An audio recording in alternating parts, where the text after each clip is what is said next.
If hearing this as a dance student, you're like, oh my God, I do aim for a pose. Step one. Hello and welcome to another zany episode of Nerdy West Coast Swing, the podcast with pixels where the anchors are out of this world and the points don't matter. We are here to help train your eyes so you can learn faster and dance better. I'm Cassie Winter. I'm Alicia Marshall. If you're wondering who are we to be analyzing these pros, Cassie and I both have extensive training and experience in both partnered and solo dancing. Cassie has about 25. 25 years, and I have about 27. Today, we are taking a look at some connection things. Yeah, we want to talk about the nuance in open connection. So either one hand hold or two hands, because there's so much that can be done with the connection in an open handhold. And we want to see more of it. So we want to point out what's going on. The video that we're going to be looking at to discuss this is the Most Wanted Strictly from Wild Wild Westy 2024. And it's going to be Markus and Bryn. Loved these dances so much. So much fun. So I'll go ahead and put a link in the card above to the video, and then we'll get to analyzing. Okay, some preamble. The reason we wanted this to be our topic for this week was because we've been seeing a lot of the same kind of connection in open handhold. We're losing some of the nuance to it. So what we're seeing is it feels like the energy that moves down the slot and then redirects back in the opposite direction is just completely linear. It's like people are sending their energy up and down a balance beam. Like, yes, that is one of the functions of the connection in West Coast Swing, but you can do so much more with it. And like we've talked about arcs a lot on this show. Basically, what makes West Coast Swing, you can do so much more with it than like playing tetherball, for example, which like is a pole, a rope, and on the end of the rope is a ball. Like all you get is arcs out of that because the rope has no free will and has no muscles or joints. It can straighten and it can slacken, and that is it. But we humans have these things called muscles and joints and free will, in theory. In the West Coast Swing handhold, it isn't just a way. You can also have lateral connection in both directions, because you can have a little bit towards the inside too. And then you can also have direction up and down. So really, you're not limited in direction by the handhold itself most of the time. And the way we're able to get more nuanced connection is by transforming one type of energy into a different type. So we've talked about before, especially for follows, translating traveling rotation into stationary rotation. So you can make something that's moving stop by sending that energy into the ground. You can make something that's linear rotational. You can make something that's rotational linear. And so inside West Coast Swing, we have all of these options. And by throwing tension versus compression into the mix with all of those different directions, you can do so much in a connected way with your partner, such that your partner can feel it and therefore do it with you, or feel it and choose to do something different in order to get a different result. And so that's what we wanted to talk about. Do the screen share. So here's a really good example of a lot of dynamics in the hand and in the types of connection that we're dealing with. So it's a really subtle double compression. So we're going compression, tension, like in really quick succession. And one of the things double compression does is ensures that the length of the rope between you and your partner isn't changing a lot. So you're staying in the same relative distance to each other, as opposed to allowing the follow to float and continue to drift away, increasing extension. And the other thing he's doing is adding a lot of rotation to the hand. And it's really important to know that, yes, it's okay to do this, but you have to be able to do it in a safe way that isn't painful for either partner. It's really easy to fall into the painful end of doing this if you're not doing it correctly. So, public service announcement. I was just going to talk a little bit about the rotation with the hands because it does, a couple things. It can change the amount of rope slightly because the rotation, it kind of activates different muscles that some are shorter than the others when you're kind of rotating it. So it can kind of create that. This tends to be seen more in pairings that have good connection, but less like directional in the hand type connection. Because we talk about, you can kind of feel in the hand where you're at over the foot, and that is because of the pull from the anchor, the settling back. It kind of slightly changes which direction it's coming from when you do that.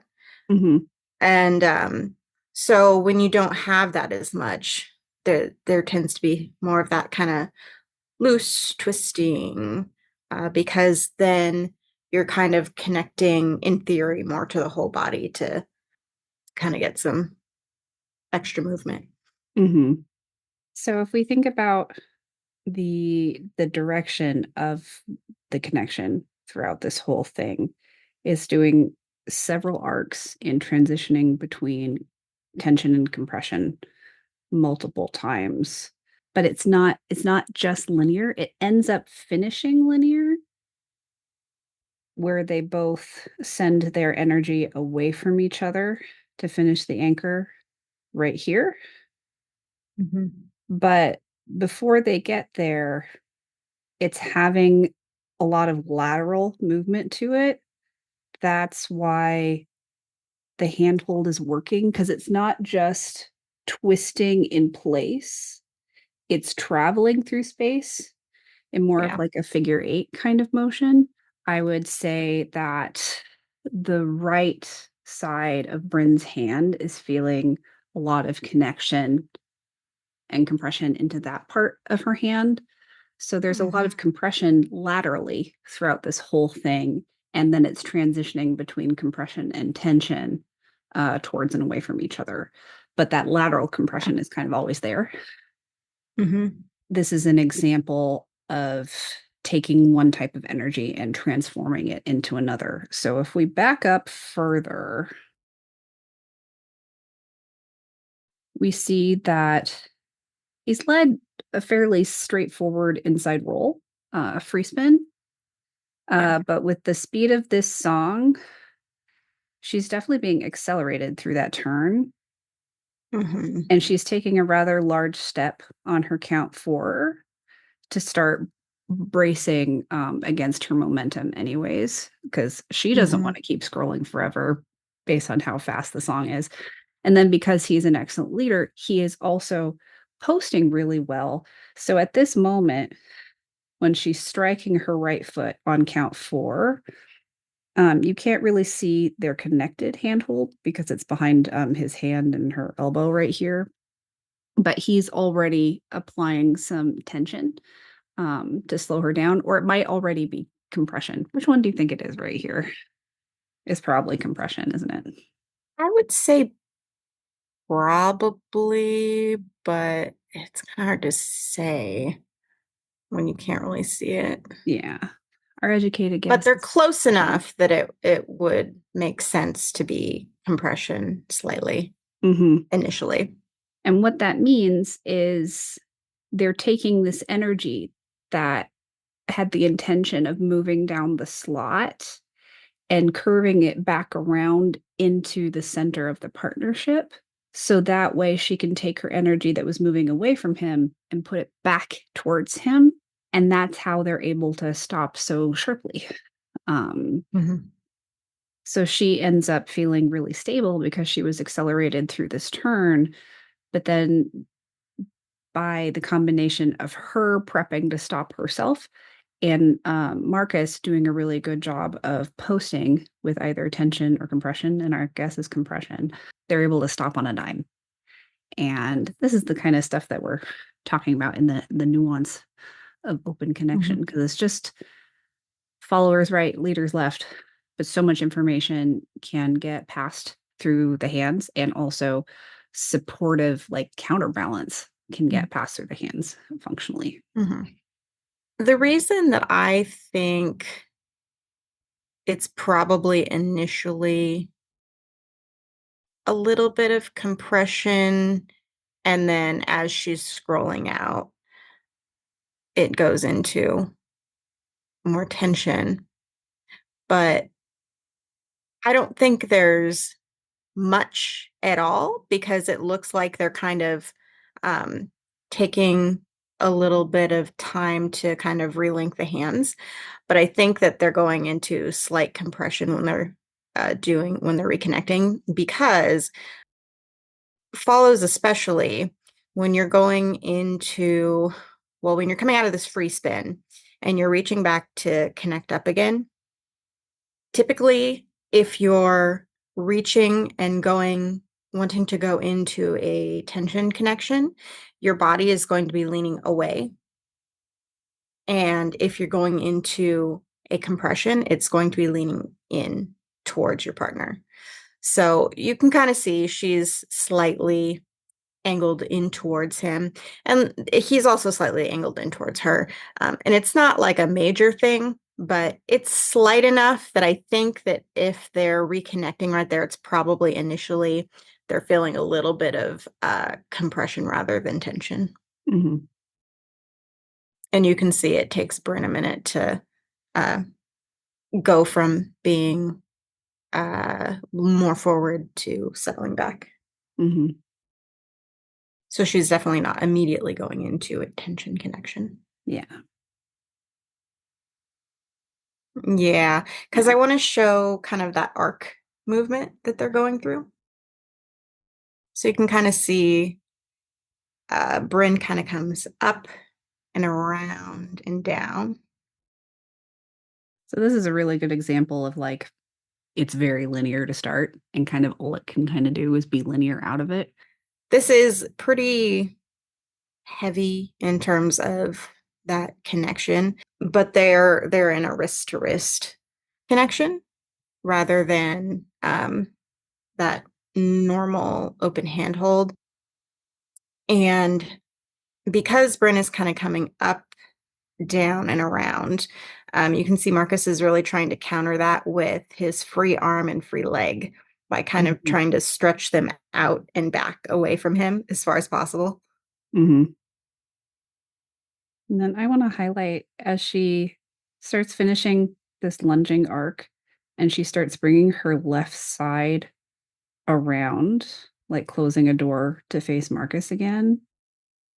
It's changing where the weight is relative to their wrist to wrist connection.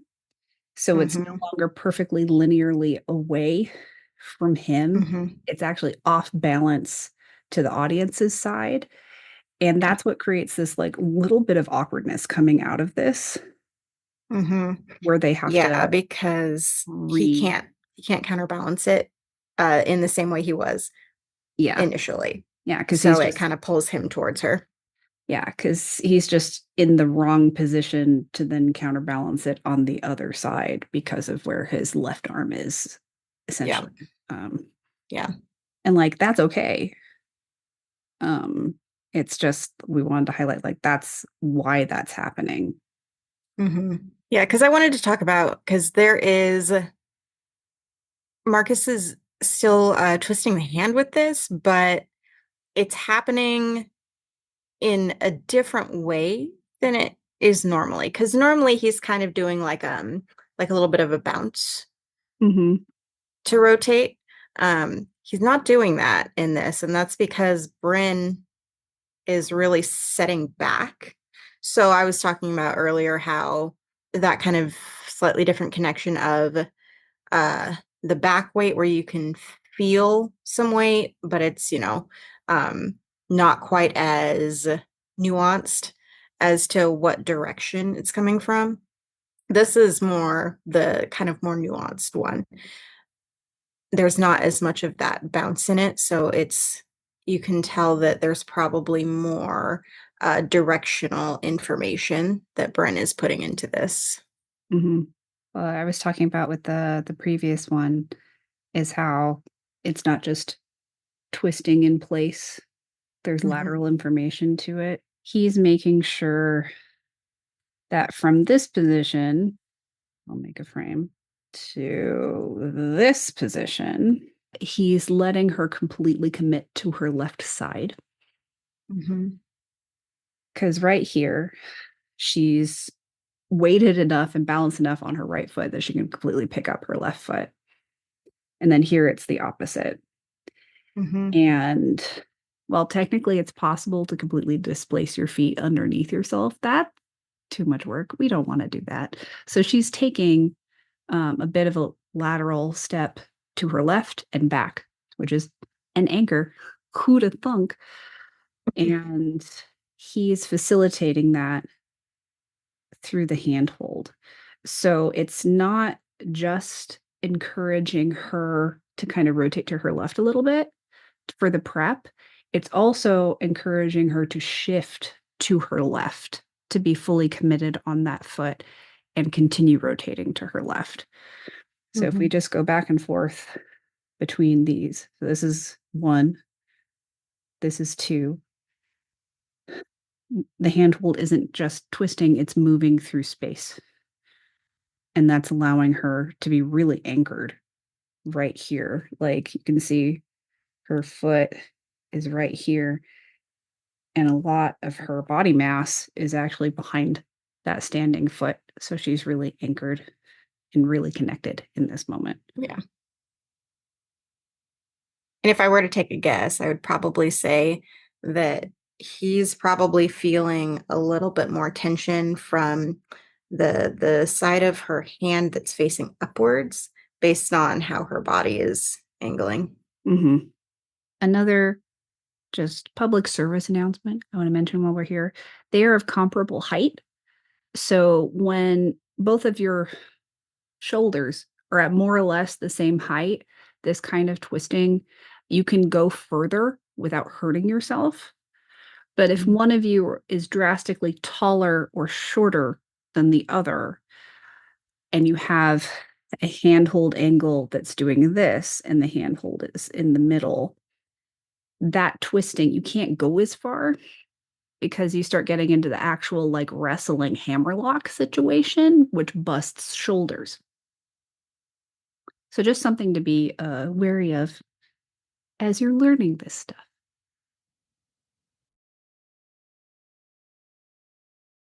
So this one is an example of them having that nuanced connection in the handhold, but instead of being completely in sync and more or less doing the same thing together, Markus is deciding to shift laterally to his right and leave Bryn behind to create this rotational tether into the next pattern. So he's taking this big step to his right while he's leaving Bryn off to his left, which angles the slot to come into the next pattern. So they had been doing something very linear, and he just changed the angle of that line, essentially. And the pivot point was Bryn herself, leaving her there and him changing. But because of that, it actually creates a rotation in her response. All right. So I want to talk about the timing of how Markus is doing this in the connection, because it's really important. Because if he were to take the handhold with him during the first part of that big side step, it would pull Bryn out of her anchor. So if we actually watch the handhold, in order to leave Bryn where she is as the point of rotation, he leaves the handhold there. And it isn't until he starts completing his weight transfer to his right foot that he starts applying some tension and leading power to that handhold. And it gives her time to settle and the time to actually rotate correctly instead of being pulled ahead of time. Can I add something real fast? Yeah. Because he's not just leaving it there, he's moving it slightly towards her. Oh, yeah, right there. Good catch. Yeah. So he's allowing her to settle in that way. It looks like Markus is giving Ben a smooch on the head. Yes, I am a child. Yeah, so like one of the takeaways is when you go to change the angle as a leader, unless you are perfectly protracting, if you are doing this and you have the same amount of rope, see how my hand has to go with? So that's why he has to leave Bryn behind for a hot second, and then he takes her with. Yeah. And since she's not already in a settled position while he's going into that, he has to give her a little bit more rope to settle. So he releases ever so slightly towards her. Yep. And he's able to do that because in this moment for the post, he's got a lot of rope to play with. He's not already at full extension. Yeah. Yeah, and he's pushing her away. They're going into some compression. You can see he's kind of pressing into her knuckles. And that's something that kind of happens with this type of connection where you're doing more twisting, is that there tends to be a lot more changing between compression and tension. Okay, so he leads that angled, more or less like a sugar push, into this like audience presenting position. And then they take it forward towards the audience. And so one of the things that I see is dancers who don't yet understand how to do nuanced open connection is they will get into position and then strut towards the audience, and they won't be connected until they hit like a linear tension again or a compression to move into tension. Whereas these two, it's like they're not doing something super complicated. They are just walking towards the audience, but they are connected while they're doing that. Yeah. Bryn is keeping her weight more backwards towards him so he can press her forward. Yeah. So you can see her upper body kind of stays back at that angle, even though she's moving forward, technically. So he's using compression to help drive her. And just by nature of them also being in rhythm while they're moving forward and being in that compression, they can feel each other's rhythm. They can feel each other's feet through the handhold. And this ending where he sends her into a rock and go, he could have done that at any point because they were connected that whole time. Yeah. Markus just out here leading some of the cleanest telemarks. Yeah. And making it look like absolutely nothing. We see you. So we have a slingshot into partnered body rolls. And he is leading a slingshot with both hands, which is actually more complicated, in my opinion, than just leading it with the leaders right, followers left. Yeah. The reason why, in my opinion, it's more complicated with both hands is because the hands aren't necessarily doing the same thing. Yeah. There's a little bit of patting head, rubbing stomach kind of the situation going on because the right hand is having to move through space more. The leader's right hand is having to move through space more in a bigger arc than the leader's left hand because the leader's left hand kind of goes from here to here. It's kind of like a more or less straight shot, but the leader's left hand from a bird's eye view, or right hand, sorry, the leader's right hand is going from right here to right here, and it's arcing in order to do that. Yeah. And the other thing that Markus is doing is he's using compression to shape it instead of just using tension and going, go this way, and then being ready to brace against it on the other side. That is a version of a telemark that exists. But he's doing the one that has some compression in the middle. Yeah. So as Bryn closes the distance between them, he switches to resisting, like a sugar push. So that way it's more like steering a tricycle, because her frame, she has structure to her frame, and he can just use it to be like, I'm going to put you over here now. Instead of like an actual tether ball, which is what a slingshot is without any compression in the middle. And the other thing that that does is, by switching to compression in the middle, is that you can really quickly go from that compression back to tension to create a really sharp end to the slingshot with a lot of control. So if we watch from the beginning, like that, it looked so easy, and it's because there was compression in the middle, and then he used that compression to quickly switch into tension at the end. And then he's using the handholds to, I don't want to say the word lead, because you can like, yeah, it's not really leading. You can give the idea of like, this is a body roll. Yeah. It's like me going, it's like that with the hands. Him lifting the arms is signaling that something is happening. But because that kind of releases their connection, he no longer is really able to have quite the same amount of control over her as he did initially coming out of that slingshot. Mm-hmm. So he does kind of lift it and then reconnect some to try to kind of press her away from him.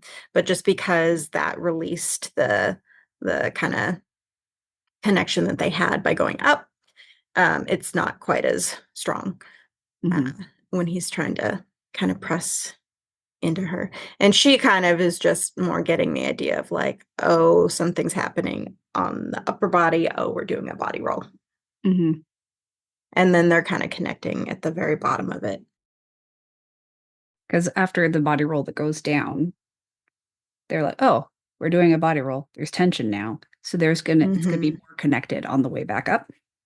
Yeah. Yeah, because they both really sit away from each other with the hips as they end the body roll. And that's what's giving them the tension again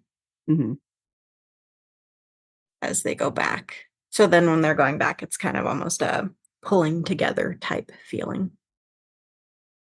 For some reason, this is reminding me of one of the exercises that Roro teaches a lot in his workshops, where you're doing a counterbalanced squat, essentially, with your partner. So you're in open hand hold, connected with both hands, and you're both squatting back away from each other. And whoever is the smaller person is committing more weight to counterbalance the larger weighted person. I can't tell you how many times I've done that exercise with people, and the smaller weight person does not realize they have to commit more to make that happen. Yeah. That related somehow. I'm going to let you know. They were sitting. Yeah, that's it. That's it. That's the one.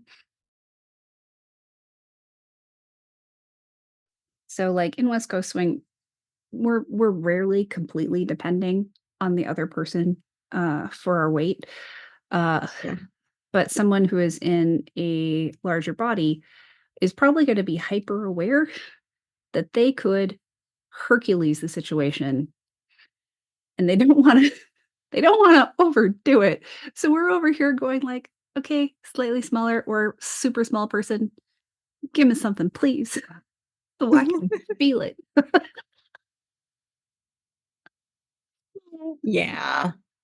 So kind of what you mean by that is that when you're sitting down into that, you're not trying to sit as far back past the heels as the smaller person. Yeah. Yeah. And the way Markus is managing this is, you can see he's much more in between his feet. He's much more split weight. So he can really easily micromanage how much of his weight he's sending away from Bryn versus towards while still being completely under his own power and not depending on Bryn at all. Yeah, just things to think about. Yeah. Moving forward, we've seen enough body rolls. Yes. It's just so good. Bam.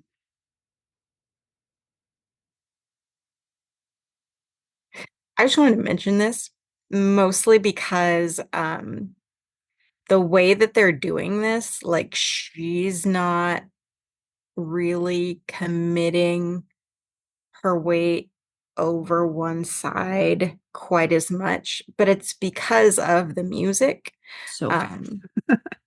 Yeah, the music has some kind of breaks that fit with her kind of shuffling side to side.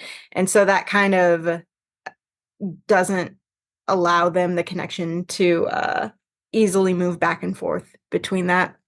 That's just kind of more of a, we kind of know what's happening here rather than a really strong lead, especially that second one. Yeah. What he's doing is he's offering a really strong break, but he's not forcing her to then rebound out of it at the speed of the music. Yeah. He's like leaving that to her free will. But he offers a strong break on the second one too. So it's his wrist on the side of her waist and then his hand wrapped around the front. So she's getting breaking power on her side and her front. So that's going to feel really nice and stable. And he's offering that breaking power early. So it's in position long before her right foot hits the floor and she starts putting weight over it. And then he does the same thing.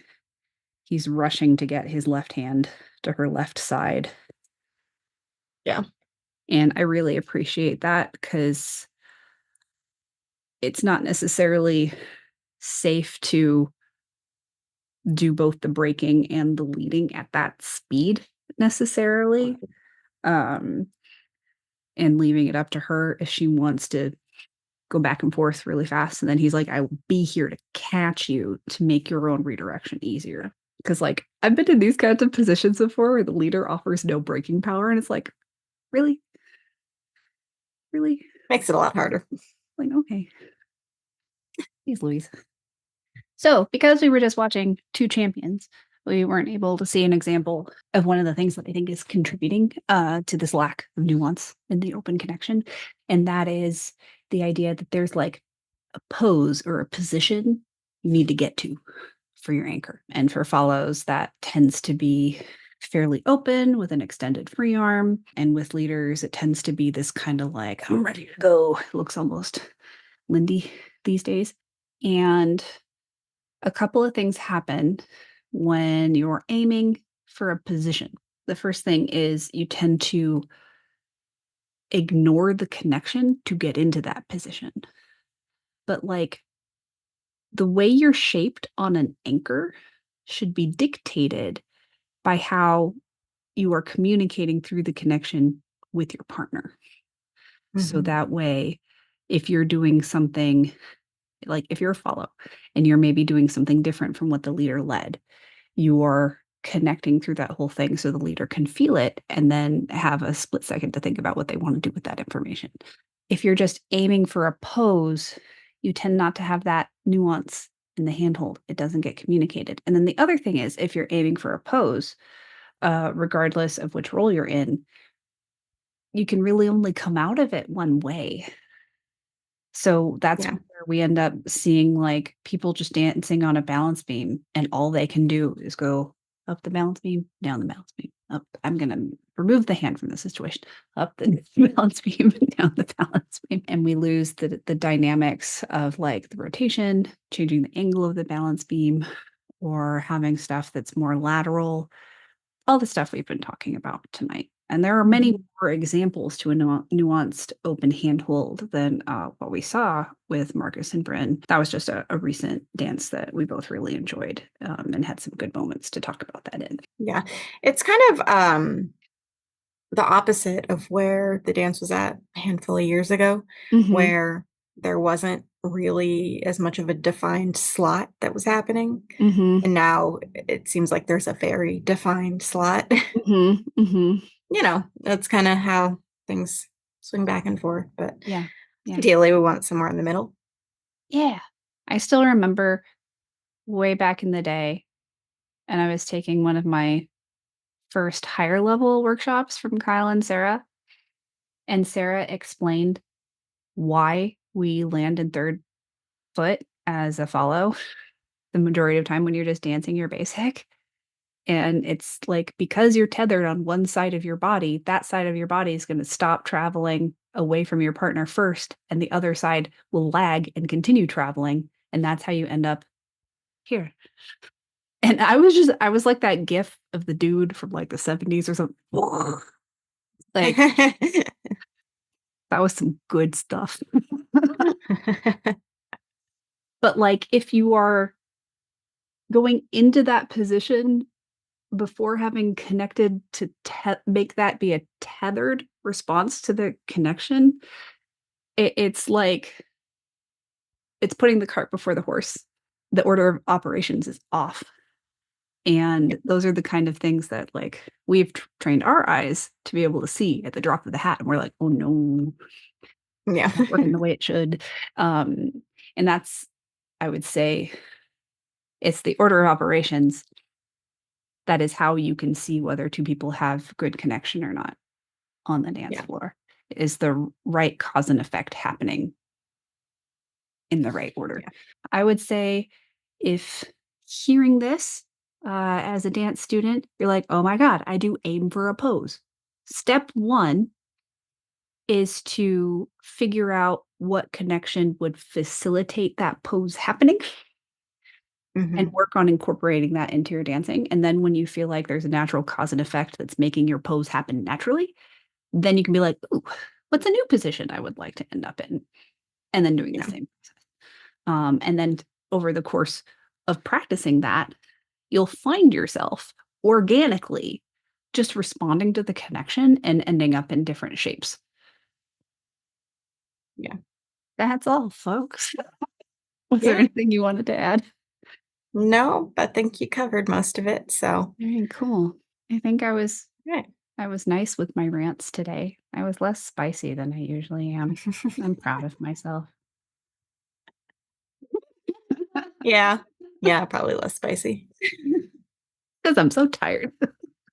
Okay, well, that is all for today. We'll be back in the next, 2-3 weeks or so.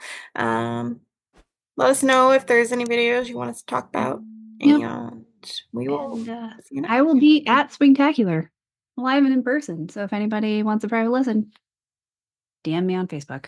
Yeah. All right. All right. Bye.